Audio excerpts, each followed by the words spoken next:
Good morning, good afternoon, good evening to you wherever you are. The subject of today's talk is about how to move from corporate success to financial freedom through portfolio careers. What we are going to see is basically based on my personal experience.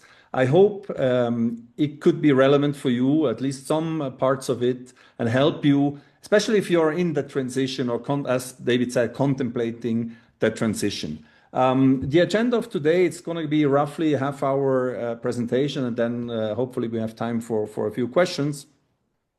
We're going to see why corporate success today has its limits. We're going to talk about the great disruption of the corporate world and the need for building a portfolio career.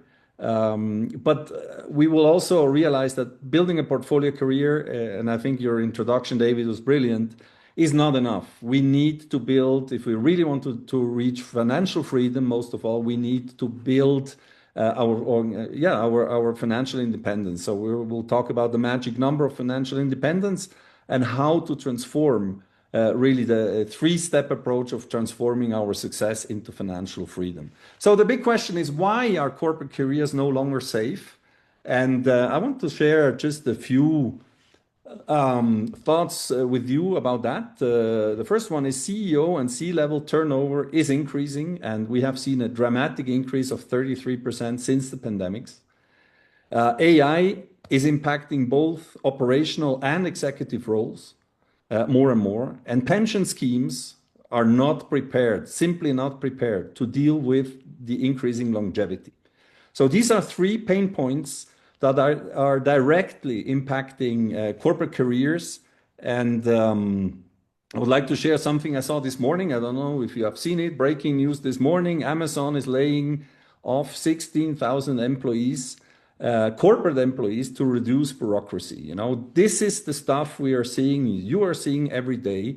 3 months ago, Amazon was announcing to replace 600,000 logistics workers with robots. I don't know if you have seen that. Now they're replacing more and more corporate workers. And this is just one of those news that we're seeing, and this is going to continue and intensify more and more. So the limits of corporate success are quite clear. You know, we are looking at shorter, riskier, and much less predictable careers.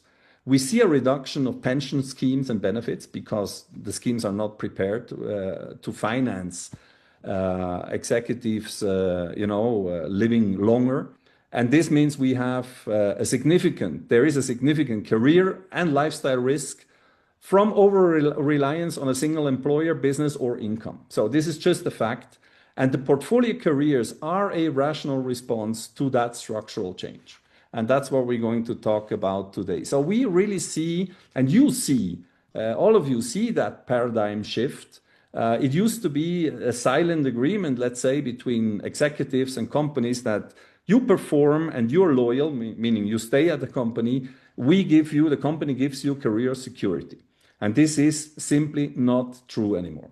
And it's funny, in my work as a leadership and investment mentor, I talk to so many executives who absolutely agree with that. They say, yes, I know, but they think it's not relevant for them. And that is maybe something that if I could have an impact with this group today or in general, to really raise awareness and that we have to do something, that would be would be a great achievement for me. So talking about a bit about me, that you know where I'm coming from. I moved from CEO to independence. I did the transition from success to freedom. I reclaimed control of my time, my work, and my life. You see on the left me in a suit, and I was single dimension, 27 years Nestle. I was expat, I was CEO, and that's how I defined myself. And today, first of all, I don't have a suit. Second, I'm much more multi-dimensional. I'm a mentor, I'm strategic advisor, board member, investor, digital entrepreneur. And for those who play golf, I'm even golfer with potential, which means I'm not neither good, neither bad. So there's potential to improve. I grew up in Switzerland. My dream was always to go out. So I did a gap year in my studies to learn Spanish. I was then hired by Nestle. You see me here as a slim young guy in front of the corporate head office as a trainee, international trainee. And that plane that you see here took me on the 3rd of July of 1997 to Mexico into my first assignment, which started in Tijuana, Mexico, quite an interesting place. I went on to Mexico City, lived in Rio, in Lima, Panama City, before going back to Switzerland. And the roles I had, you know, it's just to give you a flavor of my career: sales manager, brand manager, marketing director, division CEO, region CEO, deputy CEO of an important geographical zone.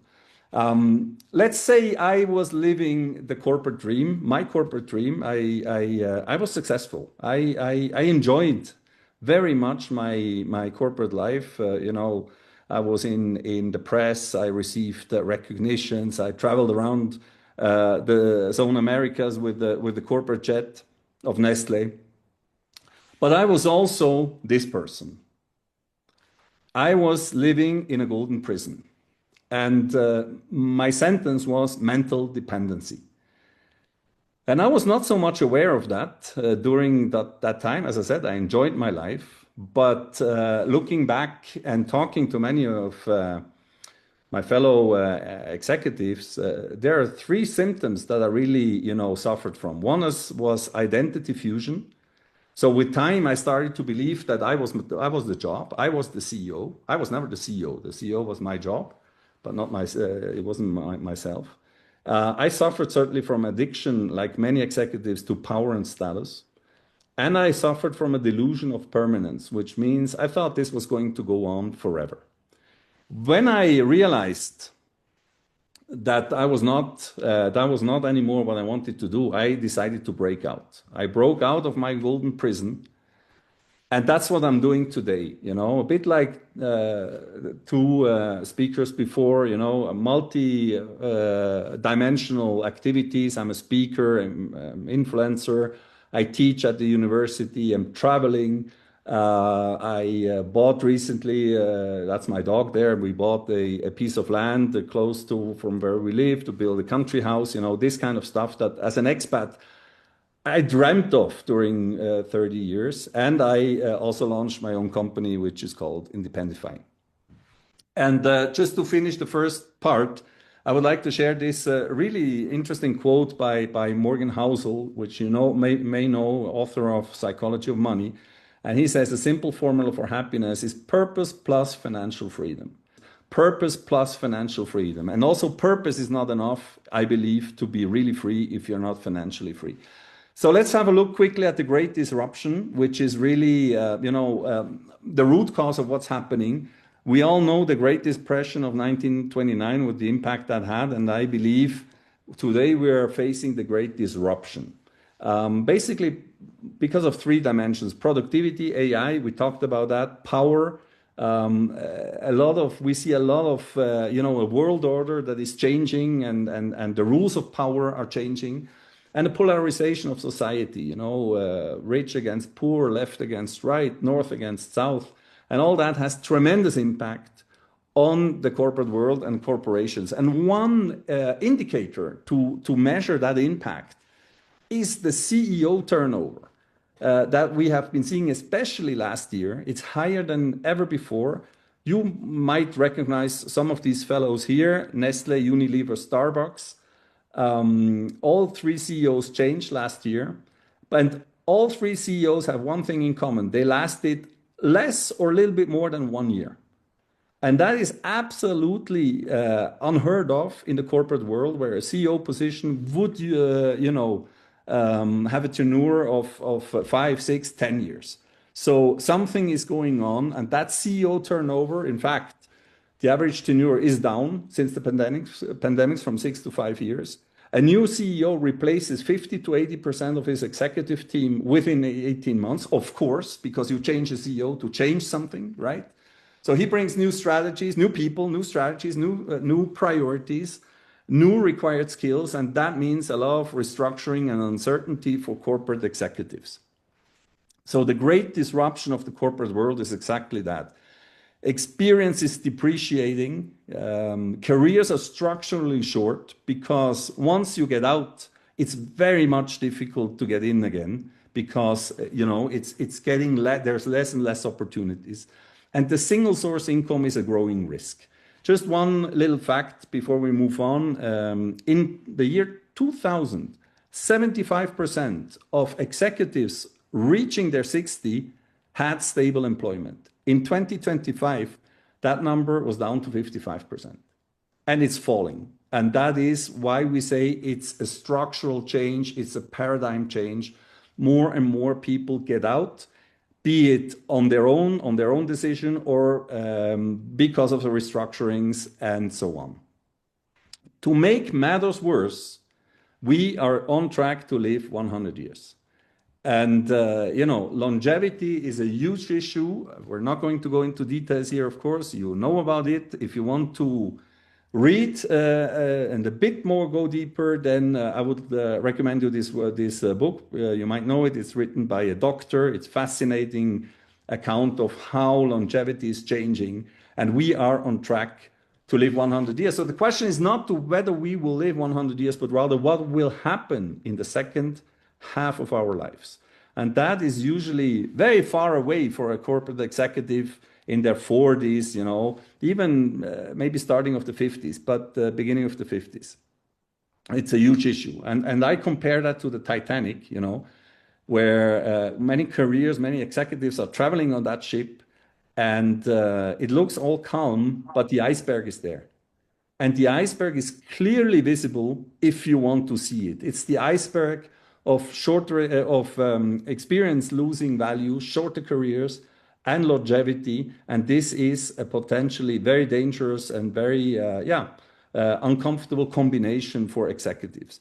So the question is, who will pay the bill in the second half of our life? If it used to be the corporate career, it's not anymore. You all know Tony Robbins, who has his opinion about that. Your financial future is in the hands, not in the hands of government or your employer. It's in your hands. Build portfolio careers, build financial independence. It's that simple. And based on my own and personal experience, I agree with that. So let's talk about portfolio careers. What is a portfolio career? It's a strategic necessity, as we have seen, for corporate executives. And it's basically about three things. It's about de-risking your career through professional diversification. Sounds a lot like investment, but that's why we talk about portfolio, right? It's about building a pipeline of parallel roles and income streams. And I think that's a very important thing, a pipeline. Not everything will produce income from the day one. If we build a pipeline, we can manage different streams at different points of time. And the third point is, in my experience and opinion, is absolutely key. We need to build our career, our portfolio career, while we still have relevance, network and cash flow. Once you're out, and I'm sure in the audience we have a few people with the same kind of experience as me, once you're out, once you're not the CEO anymore, 95% of your network will disappear. And that is not because of you, it's nothing personal. It's simply because those people were interested in you as a CEO, not in you as the person you are. It's the way it is. So the earlier you start, you will hear that a few times during the presentation, the better and the more strategic options you have. To put it in an image, it's to go from one single source of income to building parallel revenue streams by monetizing your know-how, skills, and capital. I can tell you out of personal experience that if you are in a corporate job, and many of you, I suppose, are or have very, very recent memories maybe of that, you are just monetizing one part of your skill set, of your know-how. And you're probably not even monetizing enough your capital because you don't have time. That's the mental dependency. You don't have time. You will start tomorrow, all those things. So portfolio careers is about creating multiple value engines. And a couple of possible roles, we've heard it before: advisory, boards, consulting, fractional roles, teaching, digital products, of course, investing. There are companies, you might know that seek people like us with our skill set for expert interviews. It pays for $500 per hour. It's not bad. It's not going to be a 10-hour per week job, but you learn and you generate income. Each role serves a different purpose, and I think that is important as well. It's not all about cash flow. It's also about impact. It's also about learning. And we're going to see a few of these things just coming up. So when you create those multiple value engines, your reputation and expertise actually become scalable assets. And I think that is an absolutely fascinating and interesting point and advantage of a portfolio career. And that's what we see here. It's much more beyond, it's beyond monetary income. It's diverse skill development. It's multiple income streams, of course. It's more flexibility. It's better working hours, location flexibility, maybe, enhanced networking opportunities, personal fulfillment. So a portfolio career is not only good for business, it's not only good for your personal income, it's also good for your personal fulfillment. And that's why it is very close to the subject of personal purpose, right? So a portfolio career is the foundation for achieving your financial independence. It's not enough. You will probably not be able to generate enough income just through portfolio careers in order to build your financial freedom. If I look at myself, I have no problem sharing that. I work probably twice as much as I worked in Nestle, and I earn at least 5 times less than I was in my corporate career. So this is not only about that, it's about purpose, but it's the foundation for your financial independence. And that's what I would like to share with you in the next maybe 10 minutes. It's what is financial independence and how to build it. So the first thing, and I'm not sure you're familiar with the magic number of financial independence, but this is basically the amount of money needed to be financially free. This is, of course, very individual, and that's why we're going to have a look at a very simple and widely accepted calculation formula, right? So the magic number, the goal of our financial independence, is when you multiply 25 times your annual cost of living. Yeah. Let's do an example.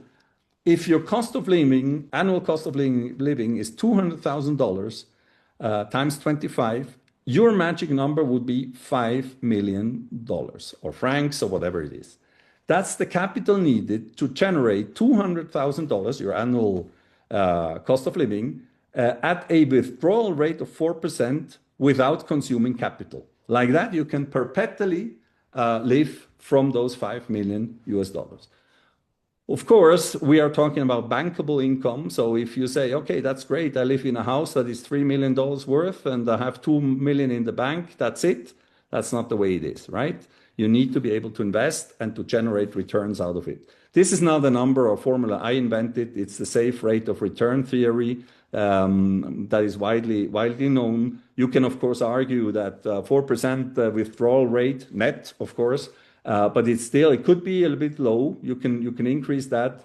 Then, you divide 100 by your rate of return. That gives you the multiplication factor. You might need 4 million. It's a theoretical exercise.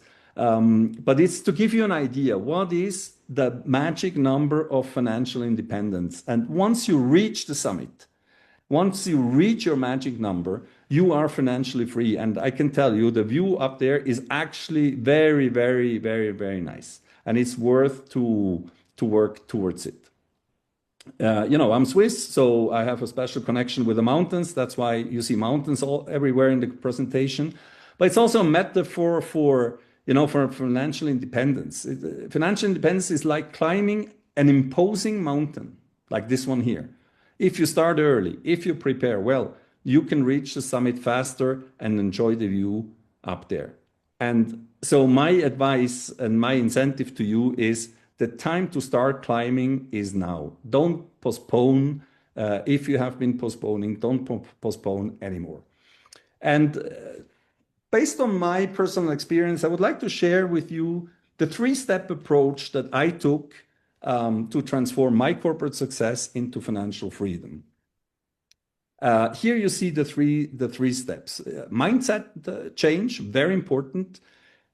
I believe it's extremely difficult to build portfolio careers to optimize your cash flow if you don't have the right mindset.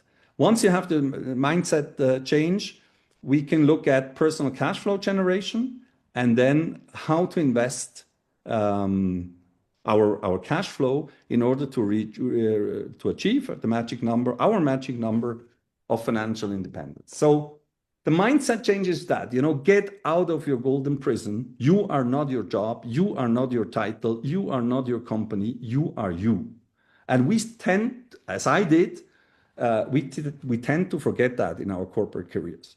By the way, once you break free, you see that it wasn't even necessary, or it is not necessary to break, the bars of that prison. The door is actually open. You imprison yourself with your identity fusion, your addiction to power and status, and so on. So that's the first point. Break free from dependence, and it helps, and it's very important to adopt a growth mindset. We don't necessarily have that as a corporate executive. Some elements of a growth mindset would be, what is your purpose? This is something that I personally thought during many years. First, I thought it was extremely soft to talk about purpose. I didn't like that. Second, I thought my purpose was my career. And only with time I understood that there's probably much more about it than that. Ask yourself questions like, what impact would you like to have in society? Ask you the question of what are you really good at? Maybe it's not really stuff that you're actually doing today in the corporate role, or even in a post-corporate role, Adopt a vitality mindset, we'll see that, and have a moonshot, have a big objective.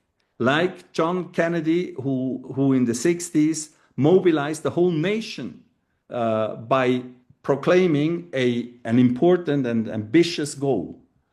Like this guy here, who today has the ambition to go to Mars. Have a moonshot, have a Mars shot for your life. That will give you, together with a purpose, will free tremendous resources, tremendous energy. And another thing I would recommend you to adopt, or at least consider, think about it, is a vitality mindset. This is a term coined by Daniel Priestley, a renowned entrepreneur and author. You might know him. And he talks about, how to sustain your energy to lead and grow. Number one, physical and mental energy. Okay, this is, health, rest, habits. Okay, we know that. That's not so new. But the second is nice. It's interesting. It's positive environment. Choose people, habits, and environments that fuel your energy rather than deplete it. And that is often a problem in the corporate world, right? And number three, continuous renewal. Seek experiences, learning, and challenges that sustain motivation and prevent stagnation. In the corporate world, I'm speaking out of my own experience, at the end, your career gets flat. You know you're not going to be group CEO anymore. You get moved laterally. You start stagnation. Fight against that in order to change your mindset. And the second thing that is, I think, very important, especially in order to build portfolio careers, is to enhance your skills and positioning. Learn new skills, build your personal brand, invest time and efforts in networking, and embrace digital. This is something that is many times a blind spot for corporate executives, especially the digital part, right? Few people post in social media, especially LinkedIn, etc. The world is going digital. We all know that, but then we think it doesn't apply to us. If you want to build a portfolio career, you have to go digital. You have to do videos. You have to expose yourself. You know, when I started posting videos on LinkedIn about a year and a half ago, I died all possible deaths. The death of shame, of fear, and I survived. So I would definitely encourage you, if it's relevant to you, to embrace this new world, to network, to build your personal brand. So once we have changed our mindset, we have opened our mindset, we are ready to go into cash flow generation. You will say, what does it have to do? I can save and generate cash flow before without changing my mindset. I don't have to go through this soft stuff. I think you need that. Why? First of all, personal cash flow, if you want to generate, you have to be the CEO of your life. You have to manage your personal P&L. It's not very complicated. Most of us are managing or have managed sometimes very important P&Ls. It's income minus spending minus tax you have to pay. That is your personal cash flow. And of course, this is another word for savings. It's much more sexy to talk about personal cash flow, I believe, but this is about saving money. And how do we do that? 4 elements of managing your personal P&L. Increase income with portfolio careers. Monetize your know-how, skills, and capital. Number 2, spend, that's very important, spend according to your purpose, not your status. By the way, this book of Morgan Housel is fantastic about that. Many people spend according to status, not purpose, and it changes everything. 3, establish a personal spending governance.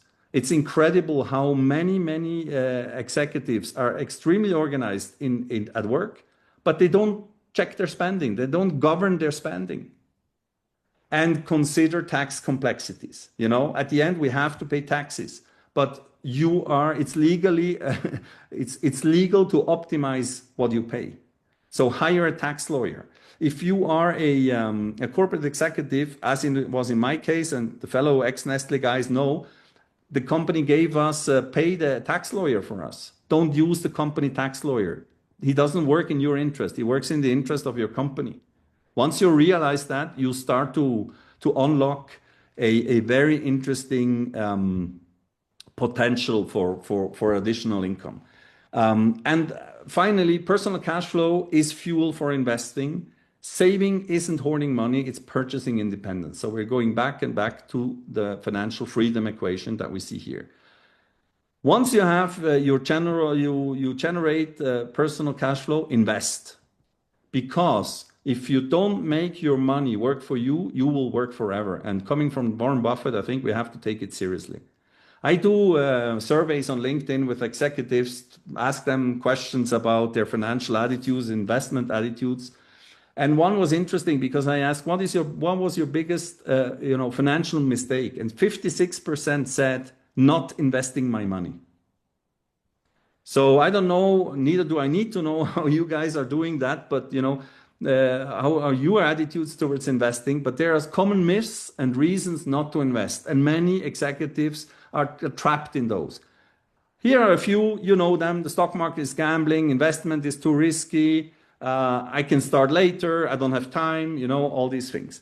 So my advice to you, if it's applicable, if it's relevant to you, I don't know, but in general, is to learn how to invest. Financial education is a very scarce good. We don't learn in college, we don't learn in university, we don't learn in our job, we don't learn. Nobody teaches that. The banks, they might invest for us, but they don't teach us how to invest. So that is absolutely key. I want to share 3 basic principles of investment mastery. It's very quick. If you're a pro in investment, please bear with me. But if you feel that there is potential, maybe it could be interesting for you. Risk and time, number 1. Wealth plan, personal wealth plan, number 2. Emotions and pitfalls. Let's look at risk and time. Stock market is risky. Yes. On average, the stock market has experienced a decline every 3 years, the last 100 years, and will continue to do so. If we look at the S&P 500, 30 years, we see those up and downs. We see the dot-com crisis, financial crisis, pandemics, and so on. But we also see that long-term, the stock market is going up. So your best bet is a long-term vision. Think long-term to reduce short-term volatility risks. Time is the most powerful driver of long-term returns. And that means also the earlier you start, the more you generate towards your magic number of financial independence. Second, your personal wealth plan, without going into details. But there are 4 elements that you have to have. You have to determine your objectives, depends on your life stage, your goals, your time horizon, your liquidity needs. You have to define your strategy, investment strategy. You have to define who executes the plan. Look at the image there, sleepless nights. Avoid those sleepless nights. Are you investing all by yourself? Are you delegating everything without governance? Are you aware of fees and conflicts of interest, or are you not? That are very relevant questions. Of course, the design of your tax setup, again, full compliance. But if you don't know the rules and regulations, you might go into investments that are not favorable. Have a look at tax residency. Maybe it's relevant for you. By moving to a place where you pay less taxes, you can leverage towards your magic number in quite significant ways. And the third basic principle of investment mastery is emotions and pitfalls. Sleepless nights, they are going to happen. There's many mistakes we can do. And maybe one of the most or least talked about subjects when investing is emotions. Here are 3 of them, top 3. FOMO, fear of missing out. It's entering investments too late because of hype. We all know probably what we're talking about. Panic selling, selling assets impulsively during market stress. That's an emotion, has happened to me many times. I give investment mentoring services, and it happens to me. Overconfidence. You make 3 right, good investment decisions. You think you figured it out, but you don't. The market is smarter than you. And 3 pitfalls, also important to know. Excessive fees, they quietly erode your returns. It's amazing how much fees some executive pays. Conflicts of interest. So that's when you have financial service providers that recommend you investments where you bear the risk and they get a nice and fat commission. Not fair. You have to be aware. And frauds and scams. In my work as an investment mentor, I talk to so many executives who have fallen into frauds and scams. It's amazing.